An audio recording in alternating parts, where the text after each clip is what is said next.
Xarici İşlər Naziri Ceyhun Bayramov Viyanada səfərdədir. Səfərin məqsədi ATƏT Nazirlər Şurasının 32-ci iclasında iştirak etməkdir. Bir sıra görüşlər keçirilib, bir sıra çıxışlar olub. Ceyhun Bayramovun bir sıra maraqlı açıqlamaları olub regionla bağlı, xüsusilə Ermənistanla sülh istiqamətində aparılan danışıqlar ümumiyyətlə bu proseslə bağlı və Azərbaycanlı nazir bildirib ki, Ermənistan konstitusiyasında təsbit olunan ərazi iddialarının çıxarılması, ümumiyyətlə bir dəfəlik sülh müqaviləsinin imzalanması, eyni zamanda regionda sülhün yekun olaraq bərqərar olması üçün çox mühüm əhəmiyyət kəsb eləyir. Azərbaycanın gözləntisi yaxın aylarda məhz bundan ibarətdir və bildirib ki, Ermənistan konstitusiyasında hələ də qalmaqda olan və davam edən ərazi iddialarının çıxarılması ümumiyyətlə paraflanmış iki tərəfli sazişin imzalanmasına və onun sonraki ratifikasiyasına imkan yaradacaq. Eyni zamanda regiondan danışmışkən Ceyhun Bayramov trip marşrutuna da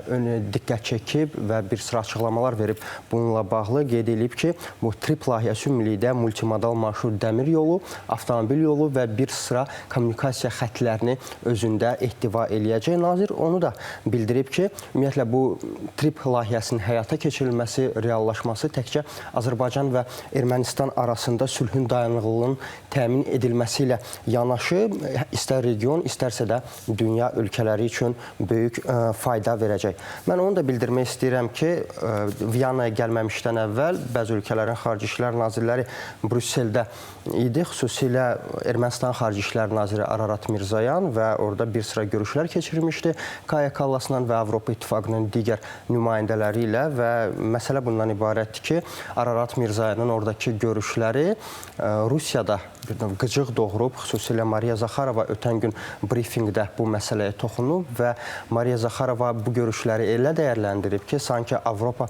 İttifaqı və Ermənistan bu görüşləri qəsdən Moskvanı, rəsmi Moskvanı qıcıqlandırmaq üçün həyata keçirir və Mariya Zaxarovanın açıqlamasına görə Avropa İttifaqının açıqlamaları Ararat Mirzoyanla görüşlərindən sonra məhz Rusiya və Ermənistan arasındakı münasibətlərə xələl gətirmək məqsədi daşıyıb və orada olan açıqlamalar bunu açıq şəkildə sübut eləyir. Mariya Zaxarova deyib ki, onlar, yəni Ararat Mirzoyan, eyni zamanda Avropa İttifaqı rəsmiləri oradakı açıqlamaları yaymaya bilərdilər, belə bir açıqlamaları verməyə bilərdilər, amma görünən odur ki, onların məqsədləri Moskva və İrəvan arasında mövcud münasibətləri biraz da korlamaqdır, bilirsiniz. Biraz da ona görə deyirəm ki, qatılıram, çünki son vaxtlar xüsusilə bu KTMT məsələsi, kollektiv təhlükəsizlik məsələsində ora artıq neçə ildir getmir. Ermənistan tərəfi həmçinin mən mətbuatdan oxuyurdum, nə dərəcədə səhih məlumatlardır deyə bilmərəm. Amma sosial şəbəkədə də bir çox şəxs bu barədə yazırdı. Hətta bilirik ki, Ermənistanın, daha doğrusu Rusiyanın Ermənistanda hərbi bazası var Gümrüdə və hətta onun da çıxarılması ilə bağlı yəni mətbuatda yazılır ki, Ermənistan tərəfinin tələbləri olur və hətta münasibətlərə biraz soyuqluq gəldiyi, Rusiya-Ermənistan münasibətlərinə nisbətən soyuqluğun yarandığı artıq uzun müddətdə müzakirə olunur. Bəli, xüsusilə Nikol Paşinyan hakimiyyətə gəldikdən sonra biz mətbuatdan oxuduğumuz xəbərlərə əsasən bunu deyə bilərik ki, iki ölkə arasında münasibətlər əvvəlki dövrə nisbətən biraz soyuqluq var. Bəs Mariya Zaxarovanın əslində xoşuna gəlməyən, daha doğrusu rəsmi Moskvanın xoşuna gəlməyən məsələ nə idi? Açıqlamalardan birində deyilir ki, İrəvan, Ermənistan yaxın müddət ərzində Rusiyadan enerji asılılığını azaltmalıdır. Eyni zamanda Rusiyadan gələn müəyyən təhdidlər fonunda Ermənistana maliyyə vəsaiti ayırır Avropa İttifaqı. Xüsusilə yaxın günlərdə açıqlama olmuşdu ki, 15 milyon avro ayrılacaq Ermənistana və bu yardım bir sıra sahələrə sərf olunacaq. O sahələrdən biri də yaxın gələcəkdə Ermənistanda keçiriləcək parlament seçkilərində mümkün müdaxilələrin qarşısını almaq və vaxtında reaksiya verilməsi istiqamətinə xərclənəcək. Məhz bu məsələlər, xüsusilə enerji məsələləri Moskvanın xoşuna gəlməyib və Zaxarova bildirib ki, bu vaxta qədər Ermənistanlı istehlakçılar hər hansısa zərər görüblərmi? Belə retorik bir sual verib, düşünür ki, xeyr, amma görünən odur ki, Avropa İttifaqında fərqli düşünürlər bununla bağlı. Elə Ermənistanla danışmışkən mən elə Ermənistan gündəmi ilə davam eləmək istəyirəm. və Rusiya münasibətlərinə xüsusilə toxunacağam. Moskva eyni zamanda Mariya Zaxarova qismində yaxın günlərdə Paşinyanın açıqladığı sənədlərdən narazılığını bildirib. Bilirsiniz, Ermənistan hökuməti bir neçə gün bundan öncə keçmiş Dağlıq Qarabağ münaqişəsinə dair aparılan danışıqlara aid sənədləri dərc edib. Bu vaxta qədər 30 il ərzində hansı danışıqlar aparılmışdı?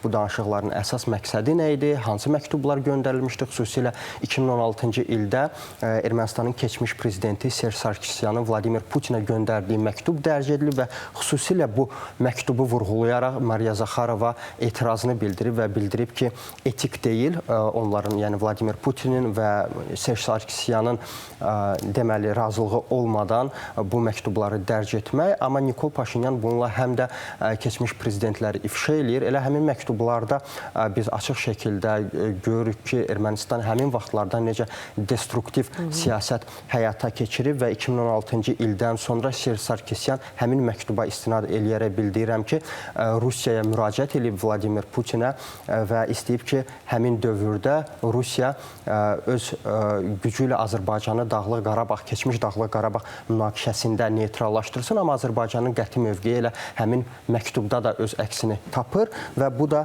rəsmi Moskvanın xoşuna gəlməyib. Belə deyə bilərik ki, hətta o vaxt ki, Ermənistan hökuməti, bu Serj Sarkisyan olsun, biraz müstəqil siyasət yürütməkdə də aciz olublar və nəticədə bu məsələnin biraz da sülhlə biz, çünki ölkə olaraq Azərbaycan xalqı, Azərbaycan hökuməti çalışırdı ki, bu məsələni sülhlə həll eləsin. Biz hər zaman sülhün tərəfində olmuşuq, lakin qarşı tərəfin o vaxtki rəhbərləri heç də bu cür düşünməyiblər və sonda belə deyək, məğlub olan da onlar oldular elə. Mən elə Ermənistan gündəliyi ilə davam eləmək istəyirəm. Elə Paşinyandan biz az öncə danışdıq. Son günlər Paşinyan ümumiyyətlə əsas rəqibləri hesab olunan, istər radikal müxalifət, istərsə də kilsəyə qarşı aktiv addımlar həyata keçirir. Bir növ onları seçki öncəsi neytrallaşdırmaq istəyir və ötən gün 2-ci Qaregin Erməni Apostol kilsəsinə zərər verdiyinə dair açıqlama verib və bildirib ki, bu müddət ərzində ümumiyyətlə Paşinyan 2-ci Qareginlə dəfələrlə ünsiyyətdə olub və elə qərara gəlib ki, bu ünsiyyətdən sonra artıq 2-ci Qaregin eçməcində qalmamalıdır. Çünki bu Ermənistan cəmiyyətinə zərər verir, hesab edir Nikol Paşinyan. Mən davam eləmək istəyirəm Paşinyanın Azərbaycanla bağlı açıqlamalarına və qeyd edib ki, Paşinyan da öz növbəsində trip layihəsinə toxunub və maraqlı məqam ondadır ki, artıq indidən Paşinyan qeyd edir ki, Azərbaycanla sülh münasibətlərinin ümumiyyətlə qurulması Ermənistana müsbət mənada fayda verəcək turist axınının artmasına səbəb olub artıq və qarşıdakı günlərdə, aylarda, illərdə də səbəb olacaq. Biz hazırda mənim bildiyim qədərlə canlı bağlantımız var. Gündüzə yenidən bağlanacağıq. Gündüz Vaqifoğlu. Gündüz, bir daha vaxtınız xeyir olsun. Yeni nələrsə var, mən belə Buyurun, paylaşın bizlə. Hər vaxtınız xeyir olsun. Biz bir qədər öncə hadisə ilə bağlı detallı məlumatları çatdırdıq. Yenidən kiçik bir xatırlatma etmək istəyirəm ki, bəli, hadisə gecə saat 3-də baş verib. Fövqəladə Hallar Nazirliyinə 034 radələrində məlumat daxil olub. Əraziyə yanğın söndürənlər gəlinə qədər yaxınlıqda yaşayan insanlar, eləcə də Mənzil Kommunal Təsərrüfatı Birliyinin əməkdaşları yanğının baş verdiyi mənzilə qalxıblar və təəssüf ki, 9 mərtəbəli binanın 7-ci mərtəbəsində baş verən hadisə yanğın qısa müddətdə digər yuxarı mərtəbələrə doğru yüksəlib və nəticədə 9-cu mərtəbədə yaşayan, hansı ki mənzillərdən birində yaşayan sakinlərdən 4 nəfərin həyatını itirdiyi deyilir. Bir qədər dəqiqləşdirsək, həyatını itirənlərdən 3-ünün bir mənzildə, birinin isə digər mənzildə olduğu deyilir. Amma aralarında 2 azyaşlı uşaq da var. Digər mənzillərə yanğını keçməsinin qarşısı alınıb. Ərazidə Fövqəladə Hallar Nazirliyinin həm yanğın söndürən briqadası gözləyir. Düzdür, yanğının qarşısı alınıb, hadisəyə müdaxilə edilib. Faktiki olaraq biraz öncə Fövqəladə Hallar Nazirliyinin rəsmiləri də əraziyə gəldi.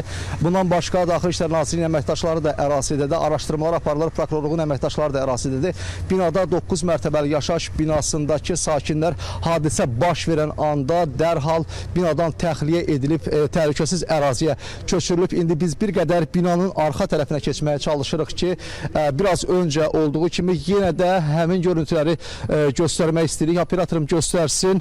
Deməli, fikir verirsinizsə 9 mərtəbəli binanın 7-ci mərtəbəsində baş verən yanğın necə yuxarı doğru yüksəlib və elə həyatını itirənlər də yuxarıdakı mənzillərdə yaşayanlar olubdur. Düzdür, həmin anda müdaxilə etməyə çalışıb insanlar, yaxınlıqda yaşayan qonşular və ərazidə işləyənlər, amma içəridəkiləri çıxartmağa çalışsalar da məlum olub ki, içəridən çıxardıqları insanlar artıq həyatını itirmiş olublar. Çünki tüstüdən zəhərlənmə olubdur, kəskin dərəcədə tüstülənmə olub. Bu da təbii ki, mövcud vəziyyətdə belə bir hadisənin baş verməsinə gətirib çıxarıb. Həyatını itirənlər aidiyyatı üzrə təhvil verilibdir və ərazidə hazırda araşdırmalar aparılır. İndi əldə etdiyimiz məlumata görə yaxın dəqiqələrdə əraziyə, yəni yanğının baş verdiyi bu nöqtəyə rəsmilərdən gələcək. Biz onlardan məlumat öyrənməyə çalışacağıq ki, yanğın nədən baş verib, qısa müddətdə belə bir ərazidə 4 nəfərin həyatına son qoyan bu yanğının konkret olaraq dəqiq səbəbi nədir? Bax, bununla da bağlı məlumatlar əldə etməyə çalışacağıq. Ərazidəyik, burada gözləyirik. Hər hansı yeni məlumat olan kimi dərhal bu məlumatı nəzərinizə çatdırmağa çalışacağıq. Gündüz Hələ təşəkkür ki, edirik. mənim çatdıracaqlarım bu qədərdir. Əlavə sualınız varsa, buyurun sizə eşidirəm. Təşəkkür edirik Təşəkkür Gündüz. edirik. Yenidən əgər xüsusi bir məlumatlar yenilənərsə biz Gündüzlə əlaqəyə keçəcək, yenidən canlı bağlantımız ola bilər. Çox sağ olun, minnətdarıq.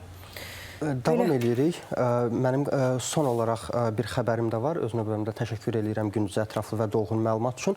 Son olaraq bildirmək istəyirəm ki, 2026-cı ildə Ermənistanda hərbi xidmət müddəti 24 aydan 18 aya endirilir. Ermənistanın Müdafiə naziri Suren Papikyanın açıqlamasına görə bu yeni qanun indi hazırda hərbi xidmətdə olan sıravi şəxsi heyətə aid olmayacaq. Məhz 2026-cı yeni çağırışlara 7 yanvardan çağırılanlara artıq bu şamil olunacaq və nazirin açıqlamasına görə əsas məqsəd əsas məqsəd ordunun peşəkarlığının artırılmasıdır və görək bu proses ümumiyyətlə hara gətirib çıxaracaq.